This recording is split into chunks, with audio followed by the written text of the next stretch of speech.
बिस्मिल्लाहिर्रहमानिर्रहीम। सब्सक्राइब करें हमारे चैनल दिल से दीन की बातें, अच्छी अच्छी प्यारी प्यारी इस्लामिक वीडियो देखने के लिए। ना हम दुश्मन हैं ना हम गद्दार हैं, हम हिंदुस्तानी मुसलमान देश के वफादार हैं। वक्फ बिल 2025 पर मुफ्ती सलमान अजहरी का ये ज़बरदस्त बयान जरूर देखें। हमारा उन्वान सिर्फ यही है, या रसूल अल्लाह, है जो जिंदगानी बाकी ये इरादा कर लिया है जो जिंदगानी बाकी ये इरादा कर लिया है, तेरे मुनकिरों से आका मैं मरूंगा लड़ते लड़ते, तेरे मुनकिरों से आका मैं मरूंगा लड़ते लड़ते।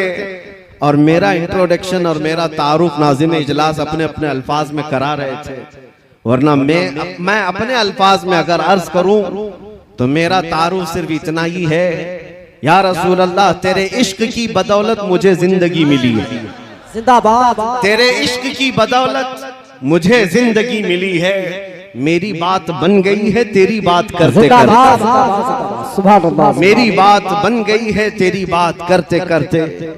याद रखो मेरे अजीजों, जिंदगी का ये अहम उन्वान है नबी करीम सल्लल्लाहु तआला अलैहि वसल्लम की इज्जत की हिफाजत, रसूल करीम सल्लल्लाहु तआला अलैहि वसल्लम के नाम पाक की हिफाजत। आज हर जगह आला हजरत कहते हैं। क्या है आला हजरत का मिशन? पूरी जिंदगी नामे मुस्तफा की हिफाजत। ये सबसे अहम उन्सुर है मसलक आला हजरत का। बेशक आला हजरत की सारी किताबों का निचोड़ निकाले तो उस निचोड़ से एक ही बात निकलती है, मैं गदा हूं अपने करीम का, मेरा दीन पा रहे ना नहीं। ये खुलासा है मसलक आला हजरत, हमें यही सिखाता आया है। अजीजान गिरामी वक़ार, मैं आज ही किसी साहब के मुतालिक ये सुन रहा था, उन्होंने मुझसे कहा, कोई पाकिस्तानी जोकर मौलवी है, कह रहा था कि ये इन लोगों के पीछे नमाज नहीं पढ़ना जो बरेलवी लोग हैं, ये रसूलुल्लाह को मुश्किल कुशा मानते हैं, लिहाजा ये शिर्क करते हैं, ये शिर्क करते हैं, इस वजह से इनके पीछे नमाज नहीं। एक तरफ तो तुम हमें मुशरिक कहते हो और दूसरी तरफ इत्तिहाद का नारा भी लगाते हो। फिर अगर हम तुम्हारे पीछे नमाज ना पढ़ें तो तुम्हें दर्द क्यों होता है, तकलीफ क्यों होती है? लेकिन ये जुमला मुझे बड़ा सख्त लगा कि नबी पाक सल्लल्लाहु तआला अलैहि वसल्लम को अगर आज कोई मुश्किल कुशा समझे, अपनी मुश्किलों का हल करने वाला आका समझे, तो ये साहब हमें मुशरिक करार देते हैं। फिर शरफुद्दीन इमाम बूसीरी के बारे में तुम्हारा क्या ख्याल है, जो लकवा और फालिज के असर के बाद अपने बिस्तर पर लेट करके हुजूर की बारगाह में यूं कहते हैं, या अकरमल खल्क़ि माली मन अलूदु बिही सिवा का इंद हुलूलिल हादिथिल अममी वला यदीक रसूलल्लाहि जाहु कभी इदल करीम तजल्ला बिस्मि मुंतकिमी। मैं असलाफ का अकीदा बता रहा हूं सुन्नियों। शरफुद्दीन इमाम बूसीरी मिस्र के रहने वाले, अस्कंदरिया में आज भी उनका मज़ार पाक है। आज से तकरीबन 7 सदियों पहले की एक बुजुर्ग शख्सियत का जिक्र है। उनके जिस्म पर जब फालिज का असर हो गया, पैरालाइज, जानते हैं फालिज का असर जब हो जाए तो इंसान चलने फिरने से भी आजिज हो जाए, उठ फिर नहीं सकता। इलाज बहुत कराया हकीमों से, शिफाया भी नहीं मिली। फिर आखिर में शरफुद्दीन बूसीरी ने कसीदा लिखना शुरू किया, मौला या सल्ली व सल्लिम दाइमन अबदा। ये कसीदा आज पूरी दुनिया में मशहूर है। इसके 2 शेर आज भी हुजूर की जालियों के दरवाजे पर भी लिखे हुए मौजूद हैं। हुवल हबीबुल्लज़ी तुरजा शफ़ाअतुहु लिकुल्लि हौलिन मिनल अहवालि मुक्तहिमी। 170 अशआर लिखे रोते रोते, और उसके बाद जब नींद लग गई, आंखें बंद हुई, तो रात अजीम रात थी कि सरवरे कायनात ख्वाब में तशरीफ लाते हैं, ताजदारे मदीना सल्लल्लाहु तआला अलैहि वसल्लम तशरीफ लाते हैं और पूछते हैं, शरफुद्दीन तुझे क्या हुआ? रोते हुए ख्वाब में अर्ज किया कि आका, मुझे फालिज का असर हुआ, अब चलने फिरने से आजिज हो गया हूँ, बिस्तर पर रहता हूँ और लोगों ने भी साथ छोड़ दिया है। नबी करीम सल्लल्लाहु तआला अलैहि वसल्लम ने इरशाद फरमाया, शरफुद्दीन बूसीरी, तूने जो कसीदा हमारी शान में लिखा वो हमें भी तो सुनाओ। उन्होंने अपना कसीदा लिखा था, लेकिन जो पहला शेर है, पहला मिसरा, उसका एक ही मिसरा उनसे बन पाया था, दूसरा मिसरा नहीं बना था।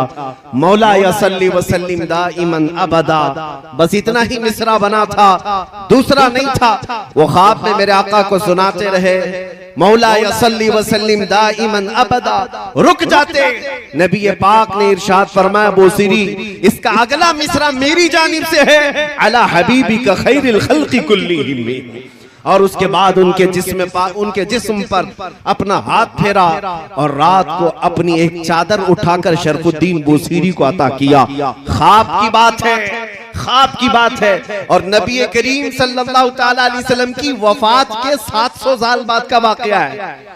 हुजूर के पर्दा फरमाने के 700 साल बाद का वाकया है। शरफुद्दीन बोसीरी कहते हैं, सुबह जब मेरी आंख खुली, पूरे घर में एक अजीब सी खुशबू महक रही थी। और जब मैं उठने की कोशिश किया तो देखा न मेरे हाथ में फालिज है, न पैर में फालिज है, जिस्म सही सलामत है। ख्वाब की बात ख्वाब होती है, लेकिन शरफुद्दीन बोसीरी कहते हैं, मेरा जिस्म भी सलामत था। और फिर मैं गौर से देखता हूं तो मेरे बिस्तर पर रात को अता की हुई मेरे मुस्तफा की चादर भी मौजूद थी। 700 साल बाद वो नबी मुश्किल कुशाई करते हैं। यही बुजुर्गों का अकीदा लेकर के बरेली के इमाम ने हमें अकीदा दिया था। उनके अपने पेट से लाया हुआ अकीदा नहीं है, बरेली का अकीदा वही है जो सहाबा का अकीदा था। एक सहाबिया अपने बेटे को लेकर के आई बारगाह मुस्तफा में, कहा या रसूल अल्लाह ये बोलता नहीं है, ये गूंगा है, बचपन से नहीं बोलता, इसके लिए कुछ फरमाए। 8 साल का हो गया, बोलने की ताकत नहीं है, अब दवा क्या की जाए? जिसकी जुबान चलती ही ना हो, पैदाइशी बोलता ना हो। नबी पाक के पास जब वो खातून आई, मेरे अजीजों आज उन लोगों से पूछो वो खातून क्यों रसूलुल्लाह के पास गई? अरे जुबान देना तो अल्लाह का काम है, कुव्वत गोयाई अल्लाह बख्शता है। सहाबिया तो मुस्तफा के दरबार में आई है, ये अकीदा देने के लिए, देता अल्लाह ही है, दरवाजा मुस्तफा का होता है। क्योंकि मेरे आका ने फरमाया है, इन्नमा अना कासिमुन वल्लाहु युअती, अल्लाह देता है और मैं तकसीम करता हूँ। वो सहाबिया करीब आई हुजूर पाक सल्लल्लाहु अलैहि वसल्लम के पास अपना बेटा लेकर के। हुजूर ने क्या इलाज फरमाया? नबी करीम सल्लल्लाहु तआला अलैहि वसल्लम ने क्या इलाज फरमाया? कुछ नहीं, उस छोटे से नन्हे से बच्चे को करीब बुलाया और पूछा उस बच्चे से कि मन अना, बेटे ए लड़के बता मैं कौन हूँ? वो जो पैदाइशी गूंगा था वो बच्चा बोल पड़ा, अशहदु अन्नका मुहम्मद रसूलुल्लाह, मैं गवाही देता हूं कि आप मोहम्मद सल्लल्लाहु अलैहि वसल्लम अल्लाह के रसूल हैं। इसी अकीदे को हमारे इमाम ने फरमाया था, कौन देता है देने को मुंह चाहिए, देने वाला है सच्चा हमारा नबी। और बरेली का अकीदा यही है जिसको हम आशिकाने रसूल फॉलो करते हैं। शाफियो नाफी हो तुम, वाफियो काफी हो तुम, दर्द को कर दो दवा, तुम पे करोड़ों दुरूद। या रसूल अल्लाह बेहुनरो बेतमीज किसको हुए हैं अजीज, एक तुम्हारे सिवा, तुम पे करोड़ों दुरूद, गर्चे हैं बेहद कसूर, तुम हो अफू व गफूर, बख्श दो जुर्म खता, तुम पे करोड़ों दुरूद, खल्क के हाकिम हो तुम, रिज़्क के कासिम हो तुम, जो मिला तुमसे मिला, तुम पे करोड़ों दुरूद। अजीज़ान गिरामी वक़ार, आज बात मैं यहाँ से शुरू कर चुका हूँ और आपको ये बताना चाहता हूं कि हमारी जिंदगी का अहम उन्वान है नाम मुस्तफा की इज्जत की हिफाजत। इकबाल ने कहा, आबरूए मां जनाम मुस्तफा, हम सबकी इज्जत और आबरू मुस्तफा के नाम से वाबस्ता है। हर चे दरी दुनिया बादे मुस्तफा, जो कुछ भी इस दुनिया में है वो मेरे मुस्तफा के बाद है। चाहे वो हमारी माँ हो, हमारा बाप हो, हमारा उस्ताद, हमारा पीर, दुनिया का कोई रिश्ता हो, जो भी होगा वो मेरे मुस्तफा के बाद। इस अकीदे के साथ आज हमें जीना है और शायद आज लोगों में इसी बात को लेकर के कुछ कमजोरियां आई हैं। आज जो दुनिया में हमारी आजमाइशों का दौर चल रहा है, खुसूसियत के साथ हमारे इस मुल्क में, देखना हमारे हजारों मसाइल हैं, लेकिन सबसे ज्यादा छेड़खानी जिस मसले से होती है वो नामूसे रिसालत का मसला है, मेरे मुस्तफा की इज्जत का मसला है। उसकी वजह यह है कि ये जालिम जानते हैं मुसलमान के लिए जान से भी बढ़कर के कोई चीज है तो नबी पाक की इज्जत का मसला। और इस पर अगर मुसलमानों में ठंडी देखने को मिली, अगर मुसलमानों के दरमियान खामोशी देखने को मिली, तो दुनिया ये समझ जाती है कि अब ये कौम मुर्दा हो चुकी है, इनके अंदर अब जिंदगी बाकी नहीं रह गई। ये फिर हमारा चीर फाड़ और ऑपरेशन शुरू कर देते हैं। लेकिन आज भी मुझे ये एहसास है, मैं आपको एक मिसाल के जरिए से बताऊं। एक डॉक्टर जब ऑपरेशन थिएटर में किसी को ले जाता है, इंजेक्शन देता है, सुन होने का बेहोशी का इंजेक्शन देता है, या गोली के जरिए से या दवा के जरिए से बेहोश करे। अब बंदा बेहोश हुआ है या नहीं कैसे पहचाना जाए? उसको चूंटी काट करके देखो, कैंची मार करके देखो, या उसका कान खींच करके देखो। अगर हरकत नहीं कर रहा है इसका मतलब है बेहोश हो गया है। हमारा चूंटी काटना उसको पता नहीं चल पा रहा, हमारा उसे हिलाना पता नहीं चल पा रहा है, इसका मतलब है बेहोश हो गया है। अब उसके बाद दूसरा प्रोग्राम शुरू होता है, काटो इसको, फाड़ो, चीरो, जो कुछ करना है करो, जब बेहोश हो। इसी तरह से इन जालिमों ने उम्मत मुस्तफा को बेहोश करने के लिए कई सालों से एक प्लान चला रखा है। मुसलसल तुम्हें दुनियावी अय्याशियों में इस तरह मुब्तला कर रखा है कि हमारी कौम में सबसे ज्यादा नशे को तकसीम कर रखा है। हर जगह, हर मोहल्ला हमारा नशा से लबरेज है। हमारे नौजवानों में एडिक्शन, खास तौर पर कई खतरनाक किस्म के नशों में मुब्तला है। पूरे हिंदुस्तान की बात कर रहा हूं, तुम्हें नशा दे दे करके सुन किया जा रहा था। और इस नशा से अगर पागल नहीं हुआ, जो हेरोइन है, कोकेन है, अफीम है, चरस, गांजा, भंग, तो फिर दूसरा नशा इंटरनेट का दिया गया। इंटरनेट का भी एक नशा है जिसके जरिए से तुम्हारी हालत ऐसी है कि 5 मिनट मोबाइल को छोड़े नहीं रह सकते। सोशल साइट्स पर आज एक सर्वे के मुताबिक 24 घंटों में से कुछ लोग 18 घंटे इस्तेमाल करते हैं। इसका मतलब हुआ कि पूरा सोने के अलावा सारा काम तुम्हारा मोबाइल पे। ये नशा है और छूटने वाला नहीं है जल्दी। ये नशा क्यों दिया गया कि तुम आरी हो जाओ, तुम सब के सब ऐसे बेहोश हो जाओ कि अब तुम्हें किसी बात का एहसास ना हो। अब अल्लाह अकबर, बिल्कुल सही फरमाया आपने। 10 साल से नशा दिया जाने लगा, अब चेक करने का वक्त है कि देखा जाए कि बेहोश है या होश में। अब चेक करने का तरीका क्या है? अब चूंटी काट करके नहीं चेक करते, बल्कि इस्लाम, कुरान और ज़ाते मुस्तफा की तौहीन करके चेक किया जाता है कि ये होश में है या बेहोश हो चुके हैं। अब ये सिलसिला शुरू किया गया। आप क्या समझते हैं? किसी एक कुत्ते को उठा करके भौंकने पर वो लाकर खड़ा करते हैं तो क्या उसके अकेले की ताकत होती है?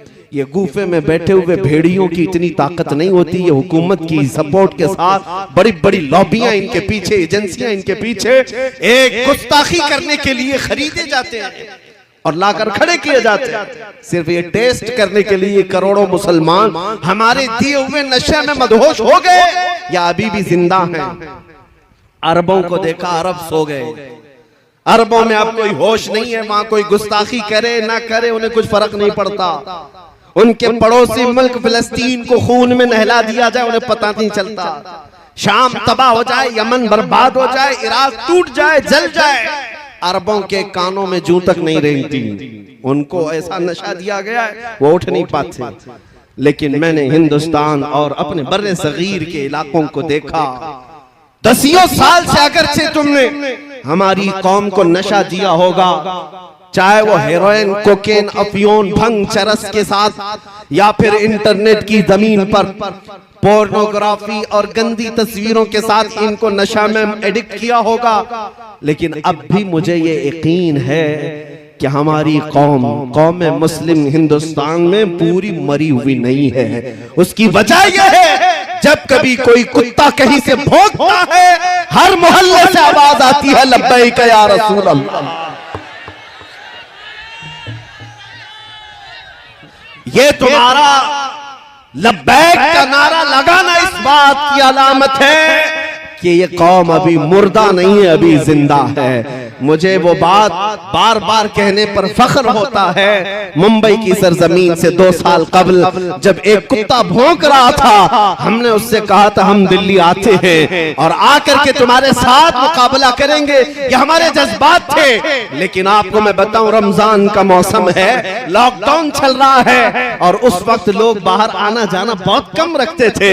मैं उतर करके अपने ऑफिस से जा रहा हूँ, एक नौजवान मेरे पास आया, हिप्पी कट है, बालों में डिजाइन है, दाढ़ी में भी डिजाइन है, कहीं बालियां पहना, फटी जीन्स है, मुकम्मल एक आवारगी की शक्ल है। करीब आया, हाथ पकड़ लिया, कहा मुफ्ती साहब आपसे थोड़ी सी बात करनी है। मैंने कहा क्या बात है? कहा सुना है अभी अभी आप दिल्ली जाने की बात कर रहे हैं। मैं ऊपर से नीचे देखता रहा, कहा हाँ आपने सुना है तो सही सुना होगा। कहा मैंने सुना है कि कोई हुजूर सल्लल्लाहु अलैहि वसल्लम की शान में गुस्ताखी किया है और उस कुत्ते को जवाब देने के लिए आप दिल्ली जा रहे हैं और आग में कूदने की बात कर रहे हैं। मैंने कहा हाँ तुझे इससे क्या लेना देना है, तू क्यों इस बात को पूछ रहा है? वो नौजवान बज़ाहिर आवारा था, बज़ाहिर बदमाशों की शक्ल अपनाया था, लेकिन उसने मेरा हाथ पकड़कर कहा आप नहीं जाएंगे जब तक मैं जिंदा हूं, पहले मुझे आग में कूदने दिया जाए। मेरी आंखों से उस वक्त आंसू आए। बारगाहे मुस्तफा में मैंने यही अर्ज किया था, या रसूल अल्लाह आपकी उम्मत गुनहगार तो हो गई लेकिन गद्दार नहीं है। लब्बैक या रसूल अल्लाह, लब्बैक या रसूल अल्लाह,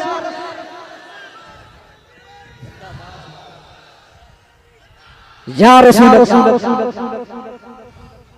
लब्बैक। अल्लाहु अकबर, बिल्कुल सही फरमाया आपने। जिंदाबाद मेरे अजीजों, यही जिंदगी जो तुम्हारे दरमियान है, ये जालिमों को खाए जा रही है। इनको हमने पिछले 70 सालों से 80 सालों से लूट लूट करके खत्म किया, लेकिन जिंदगी की रमक अभी भी बाकी है। आज रात के 12 बज चुके हैं या 1 बज चुके, इतनी रात को ये भरा मजमा ऐसी जवानी दिखा रहा है जैसे दिन का शबाब लगता हो। क्यों? ये किसी नेता का जलसा नहीं है, ये 100-200 रुपये के लिए जमा किया हुआ वोटों का मजमा नहीं है। और आपको पता होना चाहिए, सारे नेता मिलकर के भी अगर कोई मजमा इकट्ठा करें तो ऐसा जमा कर सकते हैं कि दोपहर में हरा पट्टा, शाम में नीला पट्टा, फिर रात को लाल पट्टा, वो बदल बदल करके पट्टे इस्तेमाल करने वाले मजमा तो जमा कर सकते हैं। लेकिन मैं उन्हें दावत फिक्र देता हूँ, आओ नेताजी रात के इस मजमे को एक बार देख लो। ये पैसों से बुलाया हुआ नहीं है, बल्कि यहाँ तो हर आया हुआ ये अज़्म लेकर के आया है। बात बन पड़ी तो मेरे मुस्तफा के कदमों में गर्दन भी निछावर करो। जिंदाबाद। हर बंदा ये अज़्म लेकर के आता है, जब जरूरत आ पड़े मेरे आका की इज्जत पर, मैं अपनी गर्दन लेकर के हाजिर हूँ। इस मजमे में आपके अंदर ये जज्बा है या नहीं? सुन्नी हर एक ये जज्बा रखता है, और यही जिंदगी जो तुम्हारे दरमियान है ये गैरों को खाए जा रही है। आपने कभी महसूस किया, ये सुप्रीम कोर्ट के रिटायर्ड जजों की सर्वे रिपोर्ट है, Shri Krishna report, Sachar committee report, कई रिपोर्टें हैं जो मुसलमानों के हालात ज़ार पर बनी हुई। हिंदुस्तान में मुसलमानों के हालात क्या है?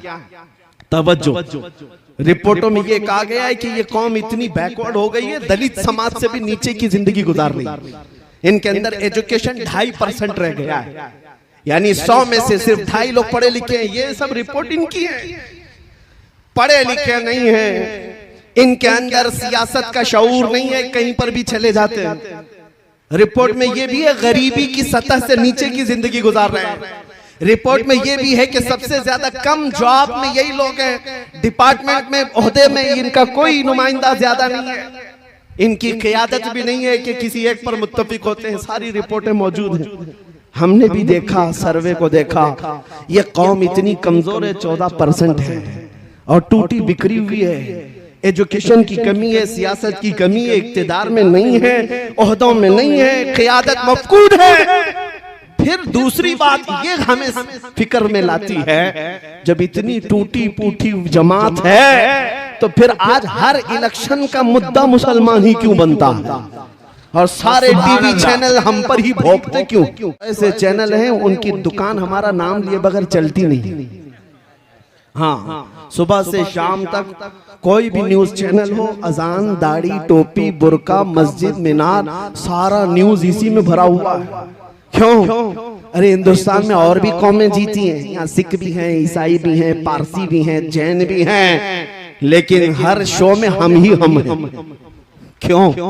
कुछ बात तो है कि मिटती नहीं हस्ती हमारी।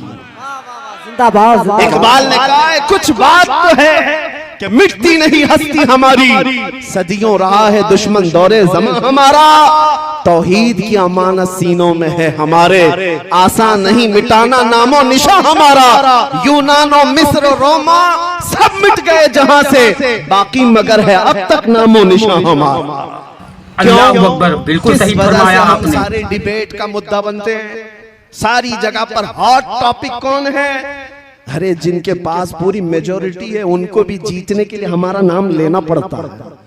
हमारा नाम कौम में अगर लोगों के अंदर जज्बात भड़काना है तो यहाँ पर लड़ाने के लिए भी हमारा ही नाम लिया जाता है। मेरे अजीजों, मैं ये सियासी बातें नहीं कर रहा हूँ, ये मैं तुम्हें एहसास दिला रहा हूँ। कभी कभार कुत्ते भौंक भौंक करके तुम्हें बताते हैं कि तुम गीदड़ नहीं, तुम शेर हो, रसूलुल्लाह के शेर हो। तुमने अपनी हैसियतें भुला दी, तुमने अपने अक़दार को महसूस नहीं किया। तुम्हारी जिंदगी से आज भी दुनिया परेशान है, घबरा गई है गर्दिशे दौरां कभी कभी, दीवान गाने इश्क़े मोहम्मद को देखकर घबरा गई है गर्दिशे दौरां कभी कभी। अज़ीज़ान गिराम वक़ार, ये तुम्हारी जिंदगी की रमक दमक जो आज भी बाकी है, मैं महसूस करता हूँ सब कुछ लुट गया होगा, लेकिन सबसे बड़ी दौलत जो इश्क़े मुस्तफ़ा है वो आज भी तुम्हारे सीनों में मौजूद है। ये अगर है तुम्हारे पास तो दोबारा उठ खड़े होने में कोई दिक्कत नहीं है, हमारे जमा होने में कोई दिक्कत नहीं है। फिर से ये कौम जिंदा होगी, ताबिंदा होगी और हर जगह फिर परचम इस्लाम लहराएगी। हाँ, अगर दिल से मेरे मुस्तफा का नाम निकल गया तो फिर चलती फिरती लाशें हैं, इनसे कुछ होना नहीं है।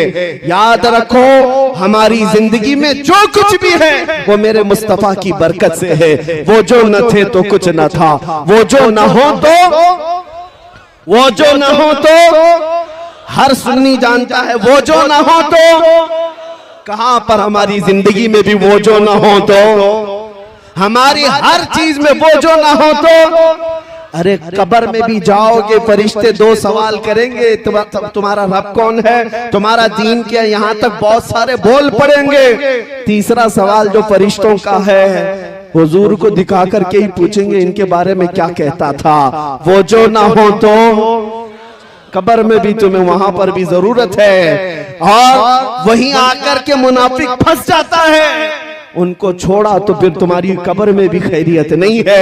हश्र में चलो उठे, वहां तो हिसाब किताब का दिन है। आदम अलैहिस्सलाम से लेकर ईसा अलैहिस्सलाम तक कौम पूरी मखलूक फिरती रही, खलीलो नजी मसीहो सफी सभी से कहीं न बनी, ये बेखबरी की खल्क फिरी कहां से कहां तुम्हारे लिए, फिर मखलूक कहां आई, मेरे मुस्तफा के पास आई। अब फिर मैं पूछता हूं ऐ सुन्नियों, मैदान महशर में भी वो जो ना हो तो, वो जो ना हो तो कुछ न हो। इसलिए जान है वो जहान की और जान है तो जहान है। जब तुम्हें मालूम है जिंदगी में वो जो ना हो तो कुछ ना हो, कब्र में भी वो जो ना हो तो कुछ ना हो, हश्र में भी वो जो ना हो तो कुछ ना हो। तुम्हें जब ये पता चल गया कि हर चीज की जड़ मेरे मुस्तफा की जात है, तो बरेली के इमाम जो 100 साल से तुम्हें पुकार रहे हैं उनकी बात सुन लो। आज ले उनकी पनाह,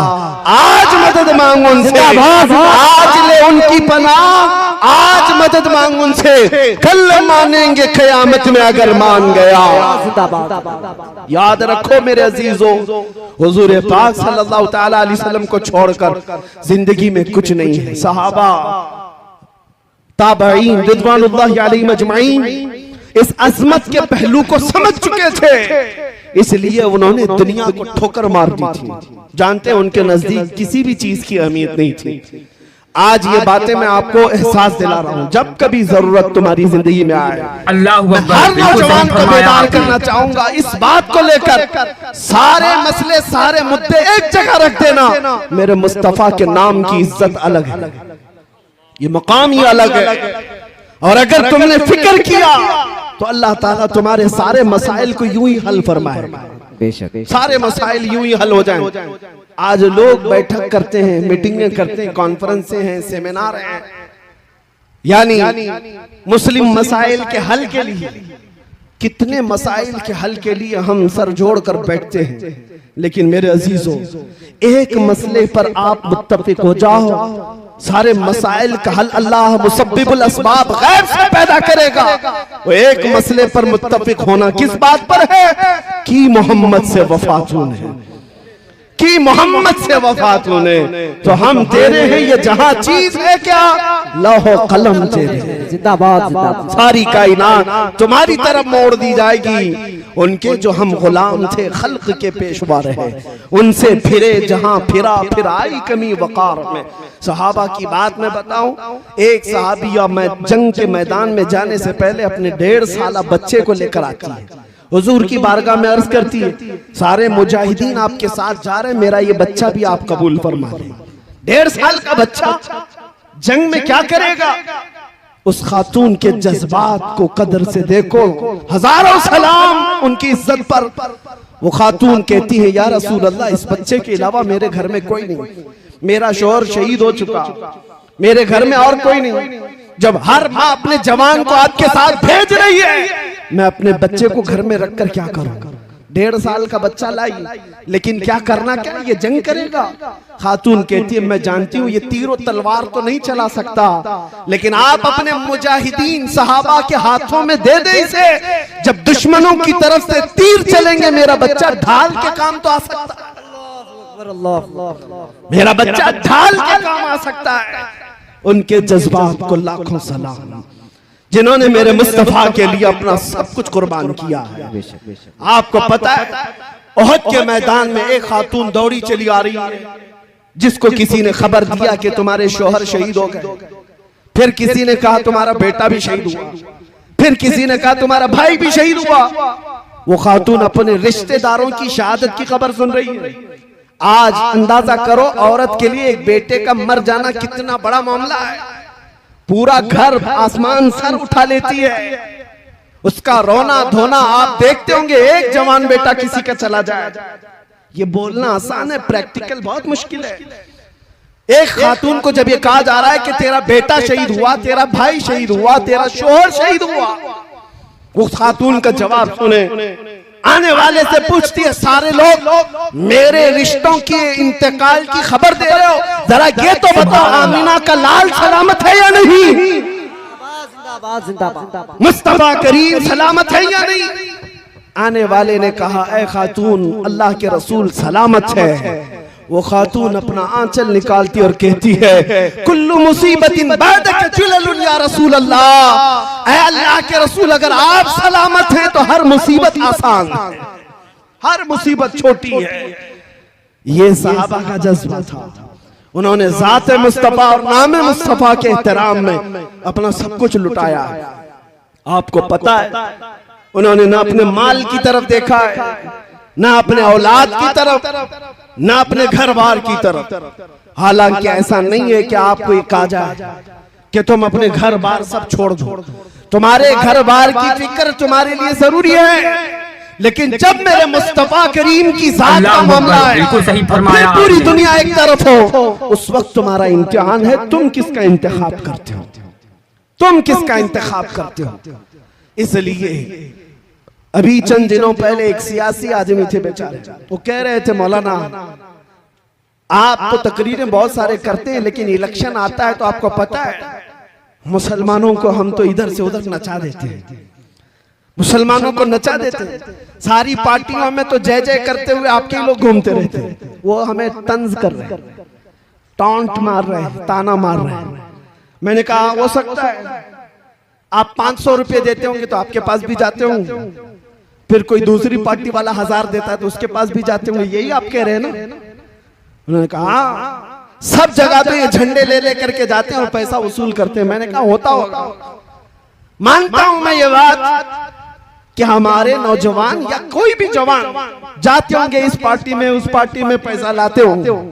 मैंने कहा कान खोल करके सुन लो, मुझे ये यकीन है हमारे मुआशरे के मुत्तकी परहेजगार आदमी की बात नहीं करना, एक जाहिल से जाहिल लड़के को भी खड़ा कर देना मेरे साथ। सियासी आदमी से मैंने कहा आप भी अगर मेरी इस बात से इत्तेफाक रखते हैं तो मेरा साथ देंगे इंशाअल्लाह। उनसे मैंने यही कहा होता होगा 500,000 में इधर उधर दर बदलूपन, लेकिन कभी ऐसा करो किसी मोहल्ले से एक आम जवान को लाकर खड़ा करो, जाहिल से जाहिल आदमी। तुम 1 करोड़ रुपए लेकर खड़े रहना, पार्टी की बात मत करना, पार्टी की बात मत करना। इस एक जाहिल जवान के सामने 1 करोड़ रुपए इधर रखो, एक तरफ गुंबद खजरा की तस्वीर रखो और फिर पूछो उससे कि तुझे ये चाहिए या ये चाहिए। मैं उनसे कहा मैं बगैर देखे, विजदान मेरा कहता है, यकीन मेरा कहता है, हिंदुस्तान के शुमाल से लेकर जुनूब तक, मशरिक से मगरिब तक हमारे मोहल्लों में जीने वाला एक आम बच्चा भी ये कहेगा ले जा तेरे 1 करोड़ की दौलत। मैं ठोकर मारता हूँ, अपना सब कुछ गुंबद खजरा कल भी था और आज भी है, मेरे नबी से मेरा रिश्ता कल भी था और आज भी है। बतला दो गुस्ताखे नबी को गैरत अवामी जिंदा है, उन पे मर मिटने का जज्बा कल भी था और नारे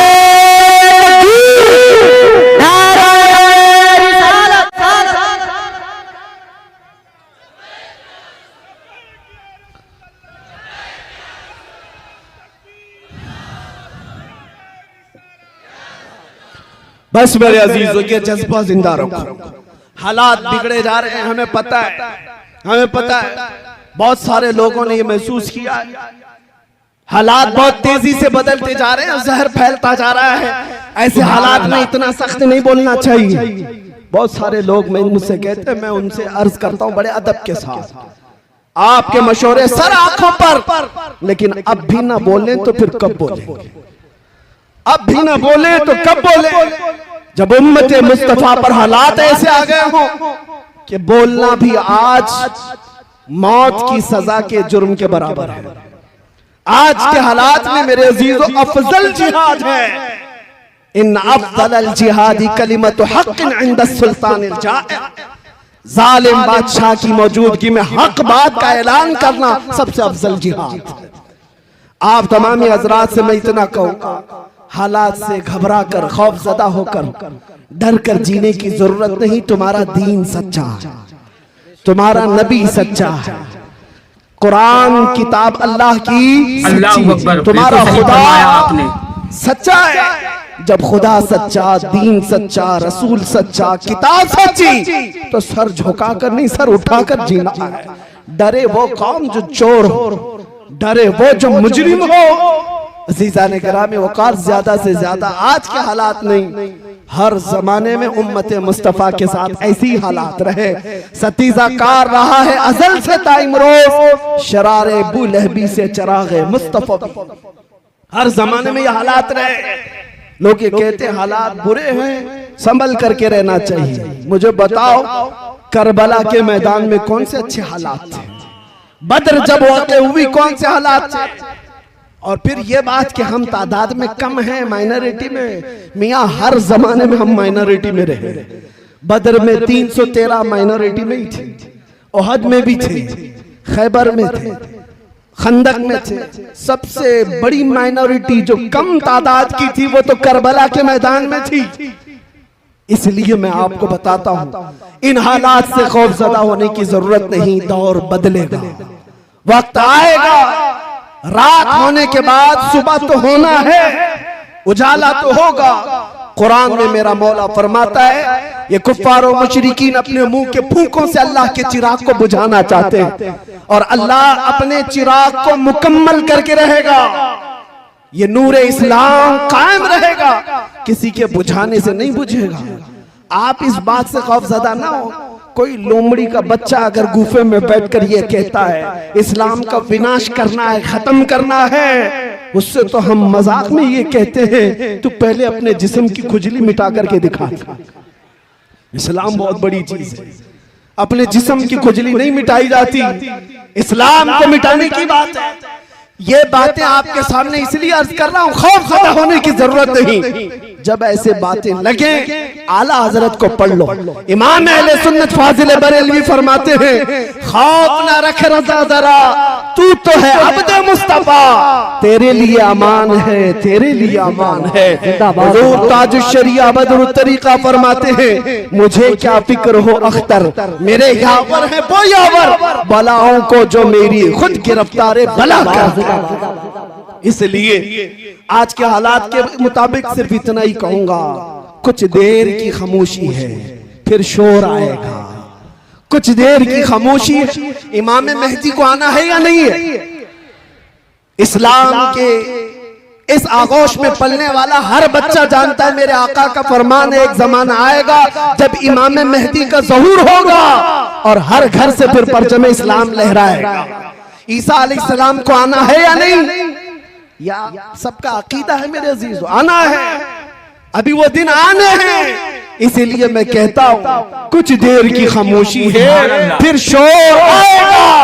आज कुत्तों का वक्त है, कल हमारा दौर आएगा इंशाअल्लाह अज़ीज़। इंशाअल्लाह हम आजमाइश के दौर में चल रहे हैं। आज सिर्फ तुम्हारी जिम्मेदारी इतनी है, इतनी जिम्मेदारी है कि इस बात पर जमे रहो, जो जान मांगे तो जान दे दे, जो माल मांगो तो माल दे दे, मगर ये हमसे कभी ना होगा नबी का जाहो जलाल देते। हर जवान को ये चाहिए मेरे मुस्तफा के नाम की असमत के लिए मर मिटने को तैयार रहे। एक सवाल मैं करता हूं, ए जवानों, ए घोसी के गयूर जवानों, आप बताओ जब नबी पाक की इज्जत की बात आए, पूरे जात की नहीं उनके कदम पाक की भी बात आए, क्या आप अपनी गर्दनें लेकर हाजिर हो सकते हैं? इंशाअल्लाह। अब सुनो, अब सुनो, तुम्हारे अंदर ये जज्बा है, जान देने का जज्बा है। बिल्कुल सही फरमाया आपने। आपसे ये सवाल करता हूँ, जान जब दे सकते हो मेरे नबी के लिए तो कुछ गुनाह क्यों नहीं छोड़ सकते अपने आका के? कुछ गुनाह क्यों नहीं छोड़ सकते? गाने बाजे छोड़ देंगे अपने नबी के लिए, बेहयाई छोड़ देंगे अपने मुस्तफा के लिए, बदतमीजियां, बदकारियां, अय्याशियां छोड़ देंगे अपने नबी के लिए। ये अहद करके उठो आज के इस जलसे के बाद, अब जिएंगे तो मेरे मुस्तफा के तरीके पर जिएंगे। जिंदगी ये नहीं किसी की किसी के लिए, जिंदगी है नबी की नबी के लिए। ना समझ मरते हैं जिंदगी के लिए, अरे जीना मरना है सब कुछ नबी। किसके लिए? जीना मरना है सब कुछ नबी। आला हजरत ने भी हमें ये दर्स दिया है, दहन में जुबान तुम्हारे लिए, बदन में है जान तुम्हारे लिए। या रसूल अल्लाह, हम आए यहाँ और उठे भी वहां तुम्हारे। किसके लिए? मेरे मुस्तफा के लिए। इसलिए जो आज टिकटॉक पर नाच रहे हैं उनसे भी मैं कहता हूं किसके लिए जी रहे हो? मुजरे कर रहे हैं उनसे कहता हूं किसके लिए जी रहे हो? फिल्मी एक्टरों को अपना आइडियल बना करके जहन्नम के रास्ते सुधार रहे हो, किसके लिए? तुम चार लोगों को खुश करने के लिए अपने चेहरे बदल रहे हो, चार लोगों को राजी करने के लिए अपने कपड़े बदल रहे हो। याद रखो, तुम नंगे भी हो जाओगे तब भी दुनिया को सेटिस्फाइड नहीं कर सकते।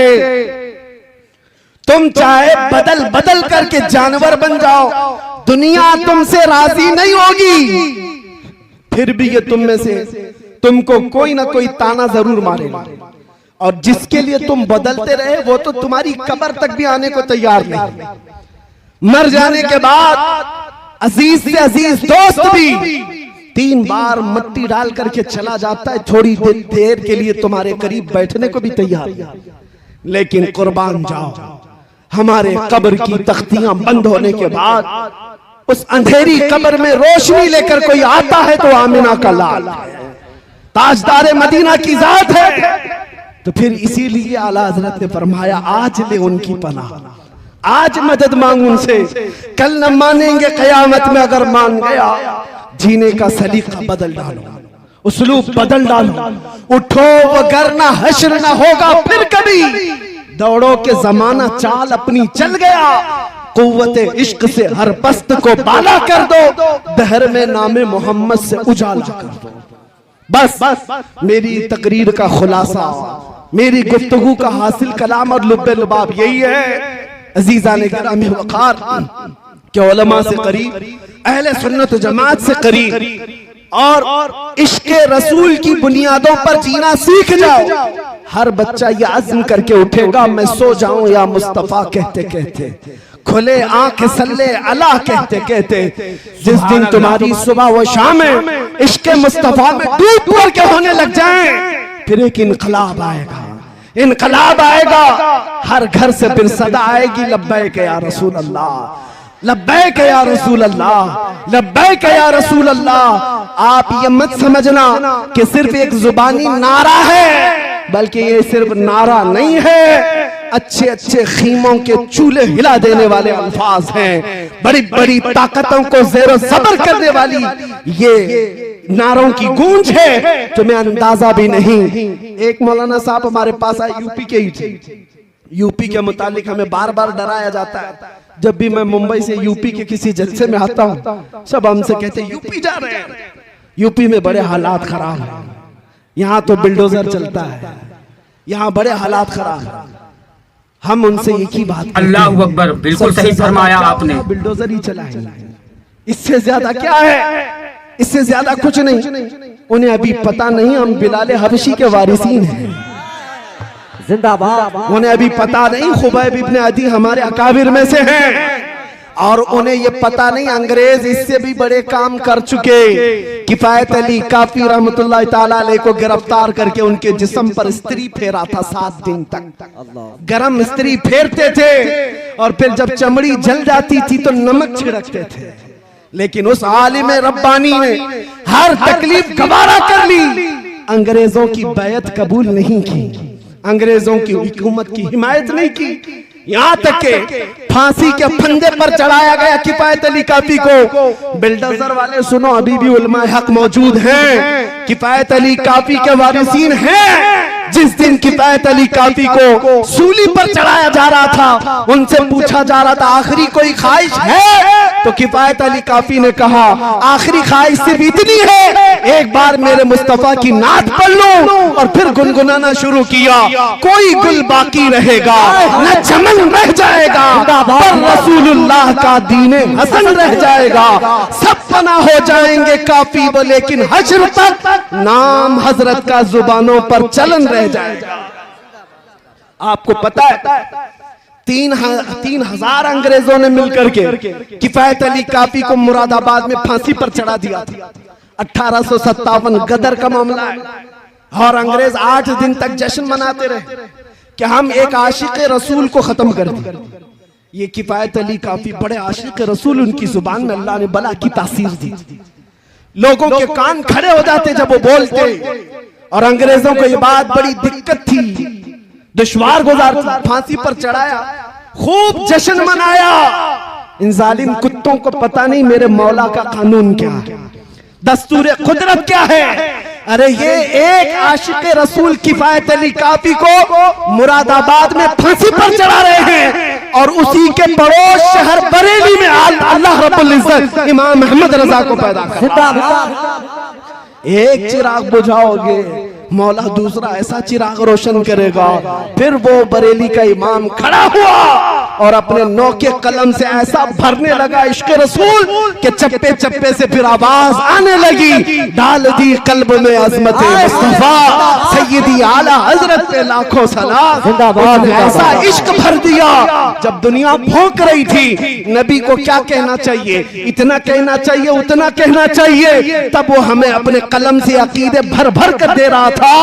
इतना कहना उतना कहना छोड़ दो, यूं कहो उस बारगाह में सरवर कहूं के मालिको मौला कहूं तुझे, बाग़े खलील का गुले ज़ैबा कहूं तुझे, तेरे तो वस्फ़े तनाही से है बड़ी, हैरान हूं मेरे शाह मैं क्या क्या कहूं तुझे। लेकिन रज़ा ने खत में सुखन इस पे कर दिया, खालिक का बंदा खल्क का आका कहूं तुझे। सुभान अल्लाह सुभान अल्लाह। अजीज़ान गिरामी वक़ार, मेरे इन जुमलों के साथ मैं इस गुफ्तगू पर अपनी तकरीर खत्म करता हूँ, लेकिन एक वादा लेकर जाता हूँ। घोसी हो कि आस पड़ोस के आए हुए जवान हो, इस बात का अज़्म मुसम्मम लेकर के जाएं। हालात से दिल बर्दाश्ता होकर हम नाबे नबी पर सौदा नहीं करेंगे इंशाअल्लाह। इज्जत रसूल पर कभी सौदा नहीं करें, नामूसे मुस्तफा पर कभी सौदा, कभी समझौता। याद रखो, आज तुम्हारा हर अमल देखा जाएगा।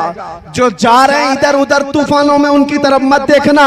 अरे बड़े बड़े दिग्गज लोग हमारे उस पार्टी में चले गए, इस पार्टी में चले गए, छोड़ दो जिसको जहां जाना है। लेकिन याद रखो, एक मैदान कायम होने वाला है, जिस मैदान का दूल्हा सिर्फ मदीने का ताजदार होगा। और उस दिन देखा जाएगा तुम किस पार्टी में थे, तुम कहां थे।